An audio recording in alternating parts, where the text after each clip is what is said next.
오늘 성경 말씀 우리 누가복음 8장 16절에서 18절입니다. 같이 한 목소리로 읽도록 하겠습니다. 누구든지 등불을 켜서 그릇으로 덮어두거나 평상 아래에 두지 아니하고 등경 위에 두나니 이는 들어가는 자들로 그 빛을 보게 하려 함이라. 숨은 것이 장차 드러나지 아니할 것이 없고 감추인 것이 장차 알려지고 나타나지 않을 것이 없느니라. 그러므로 너희가 어떻게 들을까? 스스로 삼가라. 누구든지 있는 자는 받겠고 없는 자는 그 있는 줄로 아는 것까지도 빼앗기리라 하시니라. 아멘. 네. 여러분 아멘 하셨는데 아멘이 무슨 뜻인 줄 아시죠? 나도 찬송합니다. 네, 그대로 되기를 바랍니다. 라는 그러한 동의의 마음이죠. 그런데 이 말씀 이해하시고 하신 거예요? 아마 온전히 이해하지는 못하였다 할지라도 그 하나님의 말씀의 뜻들을 우리가 살펴서 아멘하고 있는 줄로 저는 믿습니다. 우리가 읽은 성경 본문은 이 빛에 대한 말씀입니다. 그런데 이 말씀은 조금은 오해하기가 쉽습니다. 마태복음에 나오는 이 빛에 관한 그 교훈 본문과 이 누가복음의 말씀을 혼동하잖아요. 그러면 그렇게 쉽게 하게 되고요. 이걸 구별을 하게 되면은 좀 다른 해석을 할 수가 있습니다. 이 마태복음에서 말하는 빛은 여기 누가복음에서 말하는 빛과는 좀 다른 것입니다. 그래서 마태복음 5장 14절 16절에 있는 그 빛, 거기에 있는 그 등불 이런 것들은 바로 우리들입니다. 그래서 예수님께서는 이 착한 그 행실 이것으로 하나님께 보는 자들이 영광을 돌리게 하라 이렇게 이야기를 했어요. 그러니까 마태복음을 읽으실 때는 이 빛이 바로 우리들이다. 그리고 우리들의 착한 행실이다. 그래서 이 착한 행실을 할 때에 이것을 보는 사람들이 하나님께 영광을 돌리라고 예수님께서 말씀을 하셨다. 이렇게 생각을 하시면 돼요.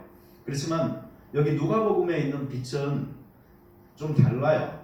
이 정관사가 붙어 있어요. 그래서 여러 개의 빛이 아니고 그 하나의 빛인 거예요. 하나의 등불인 거예요. 그래서 이것은 바로 예수님 그 자신을 말하는 것이고, 그리고 이것은 그 복음을 말하는 것이고, 그리고 하나님의 나라가 이처럼 드러날 것이다 하는 것에 대한 예수님의 교훈인 것입니다. 다시 말하면 하나님의 나라는 감춰져 있었다. 이것은 아직 드러나지 않았다. 그러나 이제 이것이 점차로 드러날 것이다 하는 것을 예수님께서 이야기를 하시고 있는 거죠. 실제로 예수님이 이 말씀을 하실 때는 지금 우리 상황과는 많이 달라요. 왜 그런가 하니 아직 이때는 예수님께서 십자가로 지지 않으셨잖아요. 아직 부활도 일어나지 않은 시간인 거예요.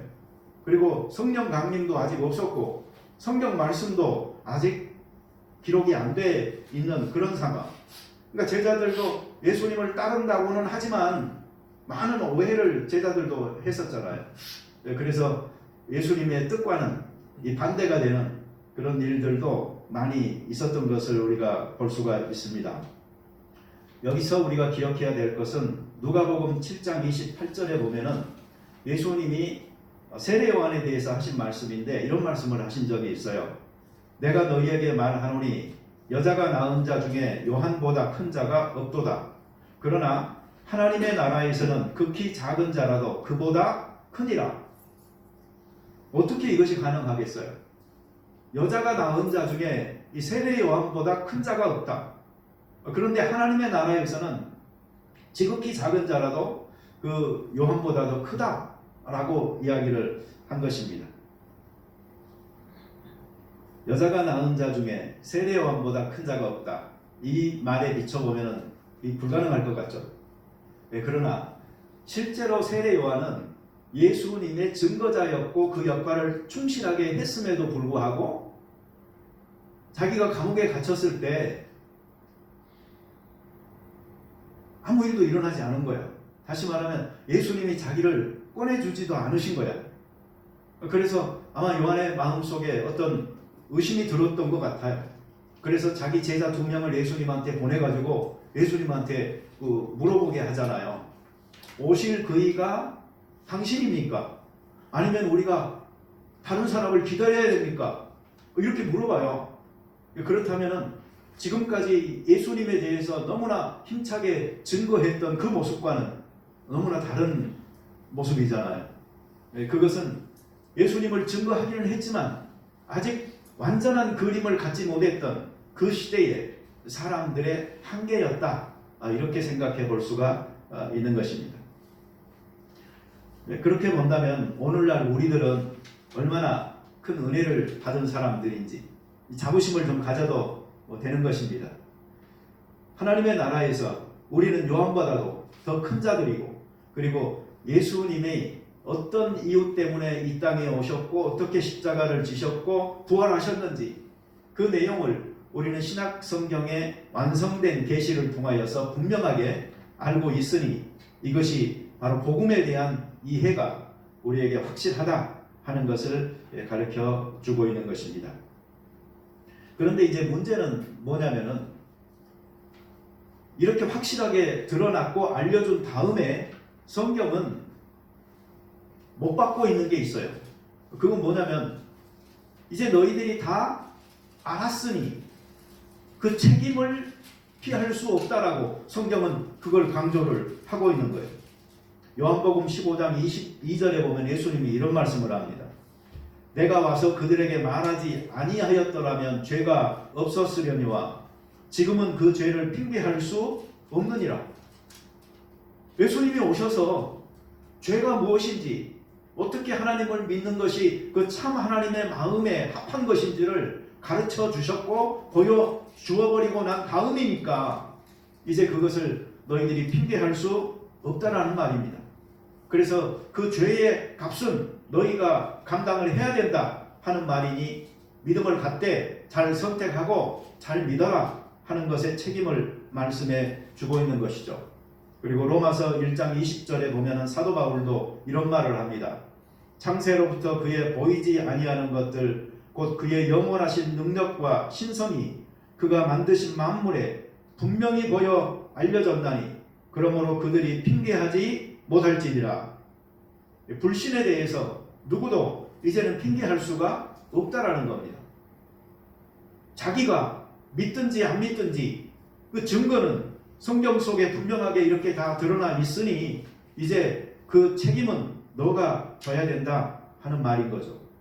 이게 바로 복음이 잘 알려진 시대에 살고 있는 우리의 책임이기도 한 것입니다. 이 천하에 선포되어진 복음, 드러난 복음, 그래서 이제는 감춰지지 그 아는 복음 앞에 우리의 책임이 참으로 크다. 이것을 우리가 알고 하나님 앞에서 우리의 믿음 생활을 잘 해야 될 줄로 믿습니다. 여러분, 내가 빛이라고 하면서 자꾸 내가 드러나려고 하지 마세요. 누가 빛이에요? 예수님이 빛이세요. 예수님이 바로 등불이세요. 그 복음이, 그 메시지가, 그 하나님의 나라가 이 세상에 전차적으로 드러나서 편만하게 지금은 보여지고 있는 것입니다. 이러한 때에 우리가 어떻게 해야 되겠습니까? 첫째로 제가 말씀드리고 싶은 것은 예수님의 말씀을 주의 깊게 들어야 합니다. 예수님께서도 여기서 그러므로 너희가 어떻게 들을까 스스로 삼가라 라고 이야기하셨습니다. 여기서 이 어떻게 들을까 하는 것은 무엇을 들을까가 아니에요. 어떻게 들을까예요. 다시 말하면 그 말씀을 듣는 태도요, 자세요, 그 말씀의 그 수용을 어떻게 할 것인지를 의미하고 있는 것입니다. 여러분, 기독교는 말씀의 종교라고 흔히 말합니다. 실제로 이 태초 이전에 그 영원한 시간부터 계셨고, 그리고 종말 이후에 영원한 시간까지 계실 하나님께서는 말씀의 하나님이세요. 영원 전부터 말씀에 오고 계시는 거예요. 그 하나님의 음성, 그 하나님의 뜻에 귀 기울이는 사람들이 바로 하나님의 자녀들인 것입니다. 감추지 않고 자신을 드러내서 계시하고 계시는 하나님의 계시 앞에 귀 기울여 그 음성 듣고 잘 순종하여 살아가는 우리가 되는 것, 이것이 바로 예수님이 원하시는 것입니다. 성경에 보면은 그 위대한 영적 부흥이라는 것은 항상 하나님의 말씀으로부터 시작되는 것을 알 수가 있습니다. 유다의 그 요시야 왕 때에 대제사장 그 hil기야가 성전에서 모세가 전해준 그 율법 하나님의 말씀을 발견합니다. 이건 너무 재밌지 않아요? 성전 안에서 하나님의 말씀이 분실됐던 거예요. 그래서 성전 안에서 하나님의 말씀을 찾은 거예요. 요즘처럼 이렇게 프린트가 많이 되어진 성경들이 있다면 어디서라도 찾았겠죠. 그러나 그렇게 그 복사본이 많지 않았던 시절이었기 때문에 이 나라에 병고가 있고 하다 보면은 이 하나님의 말씀을 어디다 뒀는지조차 잊어버리고 세월이 많이 흐를 정도로 그렇게 우리하고는 좀 많이 달랐던 시대였던 거죠. 그런데 요시야 왕은 그 하나님의 말씀을 찾았다는 소식을 듣고 그 말씀을 읽었는데 그 말씀대로 하기 위해서 유다와 예루살렘에 있는 모든 점쟁이들, 복술가들 이런 사람들을 전부 다 내쫓아버리죠. 그리고 하나님의 말씀대로 하는 그 신실한 왕으로서의 자기 그 삶을 살아가게 되는 것을 볼 수가 있습니다. 그래서 요시야 왕 때에 이스라엘의 영적 개혁이 있었고 실제 이스라엘은 그때에 많이 회복되어집니다. 그리고 이 느헤미야의 시대에 그 수문학 광장에 모여서 이때는 조금 또 특이해요. 뭐냐면은 백성들이 전부 다 모였어요. 그래가지고 에스라에게 그 요청을 합니다. 우리에게 모세가 전하여 준 하나님의 그 율법을 가져오시오라. 그러니까 백성들이 듣기 원했던 거예요. 그 말씀을. 그래서 말씀을 가져와서 그 말씀을 펼 때에 모든 사람들이 그 자리에서 일어났습니다. 그리고 여호와 하나님의 그 이름을 송축하니까 다 아멘 아멘 하면서 화답했던 것을 봅니다. 그들이 얼굴을 땅에 대고 절하면서 여호와께 경배했습니다. 이것은 어떤 그 기록되어진 그 성경책에 대한 그 숭배는 아니지만 그 성경을 통하여서 그 말씀하신 하나님에 대한 그 이름의 거룩함을 그들이 존경으로 표시하는 것이고 그리고 이제 곧 읽혀질 그 하나님의 말씀에 대한 그 사모함과 그 권위를 그들이 인정하고 있는 것을 보여주고 있는 것입니다. 그래서 여러분 하나님의 말씀 앞에 이 아멘하는 그 마음도 정말 하나님께서 귀하게 부드럽게 하여 주시는 그 축복된 말씀이라고 생각합니다. 저는 얼마나 못됐냐면요. 아까 은수가 여기서 찬양하는데요. 내 안에 선한 것이라고는 없습니다라고 이 찬양을 아까 예배 전에 연습을 하더라고요. 그래서 내가 알아 그 안에 선한 거 하나도 없는 건 내가 알아 그랬습니다. 여러분 남이 내가 선한 거 없다고 할 때만 그 좋아가지고 나처럼 그렇게 하지 마시고요. 내 안에 정말 선한 것이 없다라고 말하는 그 성경에 지적하는 말씀들이 들려올지라도 아멘 하시고 또 회개할 것들 하시고 그러셔야지 이 말씀에 대한 바른 응답인 것입니다. 말씀은 있는 그대로 전해져야 합니다. 그리고 해석이 필요할 때에는 극도로 주의하여서 제대로 해석이 돼야 됩니다. 목사가 그래서 공부를 사실 많이 하는 겁니다. 보통 대학만 나오면 다 전문인들이잖아요. 그런데 목사님들은 보통 보면 한 8년, 9년 정도를 공부를 해요. 저도 이렇게 합쳐보면 저도 한 9년 했어요. 한국에서 4년 하고 여기서 한 5년 하고. 왜 그렇게 긴 시간을 공부를 하느냐? 이게 바로 하나님의 말씀이기 때문에, 이게 바로 영혼을 다루는 문제이고 이게 바로 생명과 관계된 문제이기 때문에 어떤 것 하나 소홀히 할 수 없기 때문에 그러한 트레이닝을 받는 것입니다. 제가 여기서 호주에 와서 공부할 때요, 어떤 분은 저한테 그런 말 했어요. 이제 내일 모레 예수님 오시는데 한국에서 공부했으면 됐지 일은 언제 하려고 여기서 또 공부하냐고. 그런 사람이 있었어요. 그분은 여자분이었어요. 나이가 많으신 분이었어요. 권사님이셨어요. 근데 또 어떤 젊은 남자가 저한테 그런 말을 한 적도 있어요. 아니, 성경은 기도하면 성령께서 다 알려주시는데 뭐하러 그렇게 공부를 하냐고. 또 그런 사람도 있었어요. 이런 사람은 나는 대단히 무식한 용감한 사람이다, 이렇게 생각합니다. 개뿔도 모르니까 하는 말입니다. 여러분, 종교성만 가지고는 안 됩니다. 종교성만 갖고 있는 사람은 어떻게 되는 줄 아세요? 이게 다 이단이고 사입이고 이렇게 되는 겁니다. 어깨 너머로 보고 기동장에서 주워 들은 것으로는 그냥 평신도들 사이에서 조금 아는 채 할 뿐입니다. 나중에 이런 사람은 이 사기나 치는 그런 사람이 되기가 정말 쉬워요. 사도 베드로도 이렇게 말을 한 적이 있어요. 베드로후서 3장 16절에 보면 무식한 자들과 굳세지 못한 자들이 성경을 억지로 풀다가 스스로 멸망에 이르느니라. 이 성경이 이게 무슨 요즘 쓰여진 현대 소설책이 아니잖아요. 이게 고대에 쓰여진 자료잖아요. 다른 언어로 기록되어진 다른 문화권 속에서. 그런데 그러한 말씀들을 아무런 배경 지식 없이 그냥 갖다 놓고 오늘 읽어보니까 이렇게 나한테 깨달아졌다고 해서 이 말씀이다라고 말하는 것처럼 무모한 것이 없는 것입니다. 그런 말씀을 제대로 전하는 것 중요하고요. 그래서 말씀을 전하는 자가 말씀을 혼잡하게 하지 않아야 합니다. 순전함으로 전할 때에 그 말씀이 그대로 전해지는 것입니다. 고린도후서 2장 7절에는 우리가 수많은 사람들처럼 하나님의 말씀을 혼잡하게 하지 아니하고 곧 순전함으로 하나님께 받은 것 같이 하나님 앞에서와 그리스도 안에서 말하노라, 이렇게 말을 했어요. 그리고 고린도후서 4장 2절에 거기에도 이 혼잡케 한다는 말이 나와요. 이 똑같은 한국말인데 헬라어로는 이게 단어가 틀립니다. 그래서 첫 번째는 이게 장사꾼이라는 말이에요. 여러분, 장사꾼은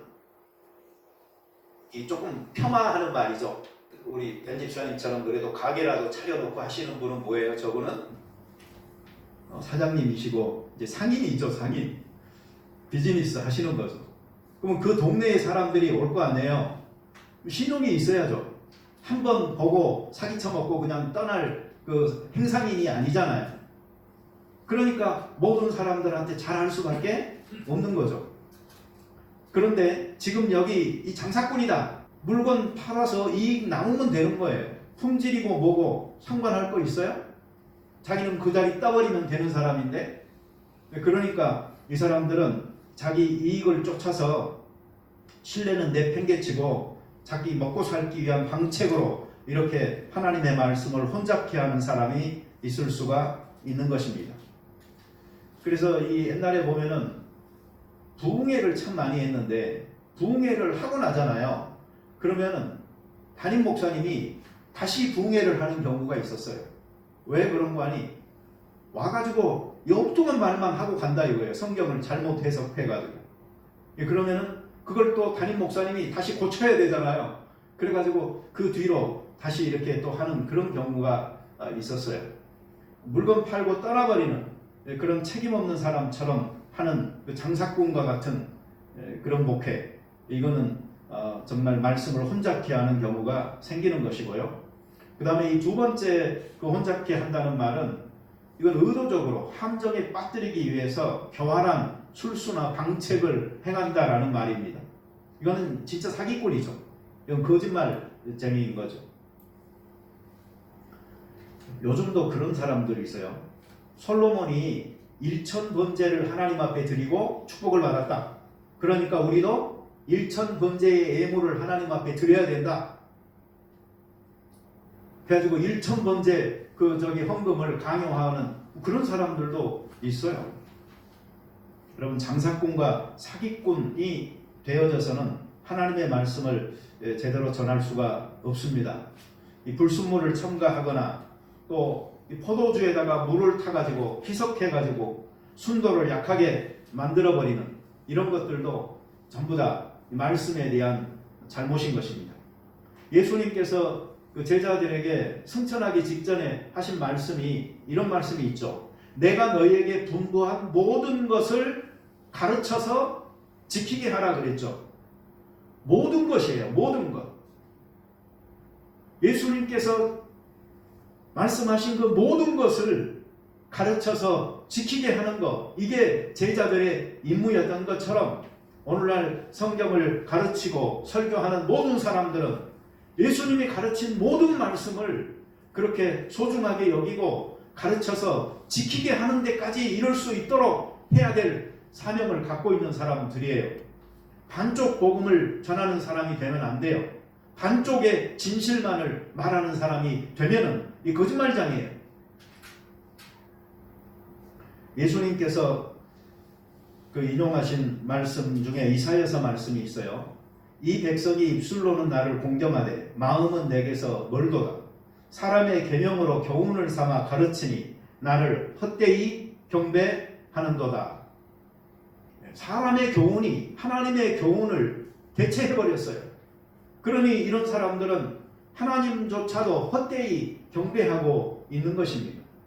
그래서 우리는 성경을 볼 적에 이게 정말 성경에서 말씀하는 것인지 아니면 그냥 자기 멋대로 해석해서 우리에게 가르치는 것인지를 우리가 잘 살펴야 되는 것이죠. 요즘 사람들은 그 하나님의 말씀을 조금 경홀히 여기는 그런 경향이 있어요. 뭐 성경책도 잘 안 갖고 다니고 그냥 모바일폰 하나 갖고 다니는 것이고 그런 사람들이 있어요. 지금도 있는지 몰라. 잘 가보세요. 이 안에 있다고 그러고 또 그냥 뭐 듣기도 좋다고 그러고 또 밤중에 보기도 좋다고 그러고 뭐 그러는데 여러분 그런 사람하고 정말 자기 손때 묻은 성경책 말씀 가지고 주야로 묵상하는 것하고 이거 전혀 다른 이야기입니다. 하나님의 말씀 멀리하지 마시고 가까이 두셔서 늘 읽으시고 또 그 안에서 교훈을 받으면서 살 수 있게 되기를 바랍니다. 사도 바울 때에도요 하나님의 말씀을 혼잡케 하는 수많은 사람들이 있었다라고 지금 사도 바울이 말하고 있는 거예요. 근데 이 수많은 사람이라는 말이요 이 전에 그 성경에서는 수다한 사람 이렇게 되어 있었거든요. 수다한 사람. 그러니까 목사님들조차요 이 수다한 요 부분을 수많은 이렇게 읽지를 않고 수다를 많이 떠는 사람 이렇게 이해를 해가지고 그렇게 설교하신 분들도 많아요. 그래가지고 인터넷 이렇게 들어보면은요 지금도 그런 설교가 있더라니까요. 여러분 수다 많이 떠는 건 안 돼요. 예, 근데 어찌됐든 그런 사람이 하나님의 말씀을 혼잡게 한다고 이렇게 그 설교하는 설교들도 있을 정도입니다. 쥐하고 사람이 많이 다를까요? DNA로 보면은 쥐하고 사람이 2%밖에 다르지 않대요. 그런데 그 다른 2%가 쥐를 만들고 사람을 만드는 겁니다. 하나님의 말씀도 마찬가지예요. 98%가 같아도요 2%가 중요한 부분에서 달라버리면은요 완전히 다른 것이 되는 것입니다. 그래서 어떤 사람이 그런 말을 했어요. 성경책을 나에게 줘봐라. 내가 성경책을 갖고도 공산주의를 만들 수 있다. 그 말씀만 인용해가지고 그런 말을 했어요. 그렇지만 우리 또 크리스찬들은 그 성경책을 가지고 공산주의가 아니고 이 기독교의 그 사랑 중심으로 된 서로 나누는 섬기는 그 커뮤니티의 그 자료를 끄집어내서 우리가 그렇게 살자고 또 추구하고도 있잖아요. 그러니 여러분 성경책 자체가 읽혀지지 않으면 안 되는 거예요. 읽어야 돼요. 그러나 바르게 읽어야 되고 그것을 바르게 적용하여서 우리들의 신앙에 유익이 될 수 있도록 해야 되는 것입니다. 다음으로는 여러분 전하는 자가 잘 전해야 되고요. 그 다음에 듣는 자가 어떻게 해야 될까요? 이것을 하나님의 말씀으로 자기 마음으로 받아야 돼요. 어떤 사람은 머리로 받아요. 그리고 거기서 끝내요. 그러나 하나님의 말씀은 우리의 마음으로 마음의 밭에 뿌려지고 거기에서 열매를 맺어야 그것이 내가 말씀을 먹은 게 아니고 그 말씀이 나를 먹은 것이 되어져서 내 안에서 그 말씀이 충동질하여서 예수 그리스도가 원하는 삶을 살아갈 수 있도록 이끌어 주시는 것입니다. 따라서 볼까요? 로마서 10장 17절. 그러므로 믿음은 들음에서 나며 들음은 그리스도의 말씀으로 말미암았느니라. 왜? 믿음은 어디서 나요? 들어야 나와요. 그런데 그 듣는 것은 그리스도의 말씀을 들어야지 나오는 것입니다.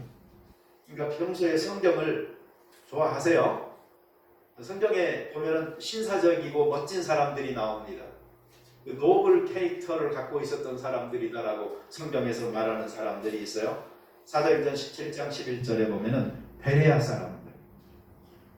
예전 성경에서는 이 사람들은 신사적이어서 이렇게 번역을 했어요. 신사적이어서. 근데 지금 성경은 이 사람들이 더 너그러워서 이렇게 번역을 했어요.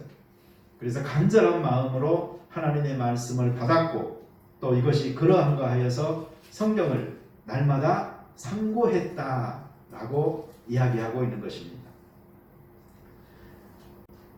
자기 귀를 즐겁게 해주고 자기 욕심을 추구하도록 하는 교훈을 주는 스승을 찾아다니지 말아야 합니다. 이건 디모데후서 4장 3절에 있어요. 때가 이르리니 사람이 바른 교훈을 받지 아니하며 귀가 가려워서 자기의 사욕을 쫓을 스승을 많이 두고 말씀을 들어요. 그렇지만 자기가 듣고 싶은 것만 들어요. 여러분 골라서 듣지 마세요. 좋은 것은 아멘하고 싫은 건 노멘하고 그러지 마세요. 사실은 이 좋은 내용을 선택해서 듣는다는 것과 자기 생각과 같은 것 또는 자기 형편에 맞는 것만 자꾸 골라서 듣는 것하고는 다른 겁니다. 그러니 여러분 좋은 내용을 잘 선택해서 들음으로 자기에게 유익되게 하셔야지 자기하고 맞는 것만 계속 쫓아가다 보면은 이 강화가 되긴 되는데 뭔가 한쪽으로만 잘못될 수가 있어요.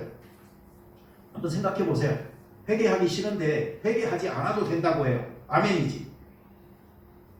예배 가기 싫은데 예배 맨날 굳이 참석하지 않아도 된다고 해요.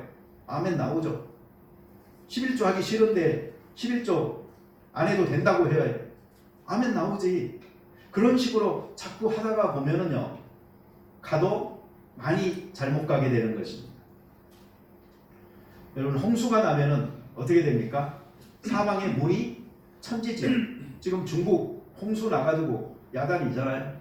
이게 그 홍수의 물이 바다로 유입돼 가지고 제주 해변까지 오잖아요. 그러면 제주도에 있는 그 소라니 뭐니 이런 것들 다 죽는다고 지금 걱정이 아주 태산일 정도예요. 왜냐하면 그 염분이 별로 없는 물하고 대량 이게 섞어져 버리면은 그 생태계가 그렇게 교란된다고 합니다. 이 요즘은 진짜 정보의 홍수 시대예요. 사상이 아주 난무하고 있어요. 신앙도 이 성경적인 신앙이 아니고 이 자기 나름대로의 신앙이 아주 난무해요. 뭘 좀 색다르게 말해야지 조회수가 올라가고 인기가 높아지니까 이상하게 더 못 배운 사람들, 더 학적으로 인정받지 못한 사람들이 더 이상한 말들을 막 지켜도 됩니다. 이 좌파 우파도 마찬가지잖아요. 그 사람들 그 이야기만 듣다 보잖아요. 그러면 계속 그냥 한쪽으로만 가는 겁니다. 저는 우리 집사람하고 식성이 안 맞아요. 우리 집사람은 볶음밥을 좋아해요. 그래가지고 뭐든지 반찬 남잖아요. 그럼 막 섞어갖고 먹으라고 그래요. 근데 난 보면은 먹기가 싫어요. 잡탕 같은 거. 그래서 제가 뷔페도 싫어해요. 저는 그냥 담백한 거, 단품 딱 하나 이런 거 좋아합니다. 반찬도 나는 많이 필요도 없어요. 그래서 일 갔다 오면은 우리 집사람하고 아침에 싸우는 확률이 많은데 이유가 뭐냐면 집사람은 반찬을 있는 대로 다 꺼내놓고 먹어야 되는 체질이에요. 그래서 막 한 10가지라도 있으면 꺼내놔요. 그리고 뭐도 준비해갖고 막 더 하고. 근데 나는 그 시간을 못 기다려요. 나는 그냥 나는 그 커피포트에 물 끓여가지고요. 그 물만 끓잖아요. 그럼 식은 밥에다 그냥 부어가지고 김치 하나만 그냥 먹으면 땡입니다. 볶음밥 좋아하잖아요. 잡탕 좋아하시잖아요. 그러지 마세요. 이 성경 말씀도요. 그냥 순수하게 그냥 담백한 뭔가 첨가물이 붙어 있지 않은 그런 그 말씀을 잘 여러분들이 구별하셔야 돼요. 요즘 사실 또 문제가 뭐냐면은 이 구글이나 이런 거 유튜브 이런 거 하시는 분들 아마 그거 많이 경험하셨을 거예요. 광고 같은 게 왜 이런 게 똑같은 게 내가 뭘 하다 보면 자꾸 뜨지 막 이런 생각. 그게 왜 그런 거 하니? 인공지능 그 알고리즘이 내가 뭘 하나를 보잖아요. 그러면 그걸 기억을 했고 그 다음에 그거하고 비슷한 것을 자꾸 추천을 하는 거예요. 그래가지고 그 사람의 나이라든가 성향이라든가 이런 것에 맞춰서 광고도 이제 그런 걸 띄워주는 거예요. 그러니까 별 생각 없이 자꾸 이렇게 손 몇 번 누르고 하잖아요. 그러면 자꾸 자기가 좋아하는 것만 계속 그 유튜브나 이런 데서는 나오게 되어져 있는 거예요.